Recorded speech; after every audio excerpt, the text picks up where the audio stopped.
Former presidential candidate Hillary Clinton blames Brexit voters and their leader for her loss in last year's presidential election.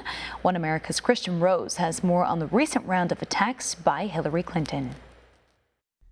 Hillary Clinton continues her attempts to vindicate herself after losing last year's presidential election, this time by lashing out at Brexit voters and their leader, Nigel Farage. Farage was the head of the United Kingdom Independence Party, or Ukip, during the 2016 elections. In a BBC interview during the British leg of her What Happened book tour, Clinton accused Farage of, quote, the big lies, which, according to her, helped President Trump get elected. But the amount of fabricated false information that your voters were given, but I'm very familiar with what the Leave side said because they transported a lot of that on behalf of Trump. You had, Farage campaigning for Trump and the like. Clinton thus failed yet another time to admit her own responsibility for her loss, adding Brexit voters in the UK to the list of designated enemies, which also includes the Russians, WikiLeaks and news organizations in the former Yugoslavia. Hillary Clinton is submerging deeper and deeper into the cesspool of irrelevant conspiracy theories, claiming literally everyone was out to get her.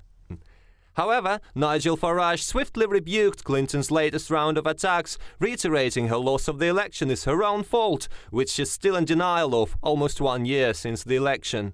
In her book, she blames the whole world, the Russians, the lies that were told in Brexit. Everything is the fault of other people. Nothing is to do with her. And actually, many American voters were turned off by her and turned off by her sense of entitlement. It was as if the presidency was meant to be hers.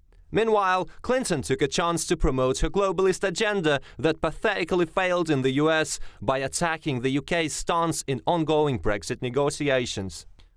This after she falsely accused Ukip of meddling with US politics, which Farage pointed out is irrelevant.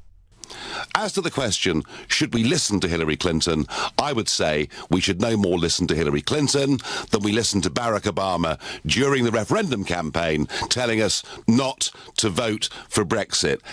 In her extended rant against the UK, Clinton went on attempting to undermine bilateral ties between Britain and the US by mocking the discussed trade deal between the two countries. She alleged Britain is, quote, making a trade deal with someone who doesn't believe in trade. We're working on a trade deal which will be a very, very big deal, very powerful deal, great for both countries. And I think we'll have that done very, very quickly. Clinton's grievous insults and fake narratives against Russia and now Britain bear hazards to the Trump administration's efforts to improve America's foreign relations. Kristian Rouz, One American News.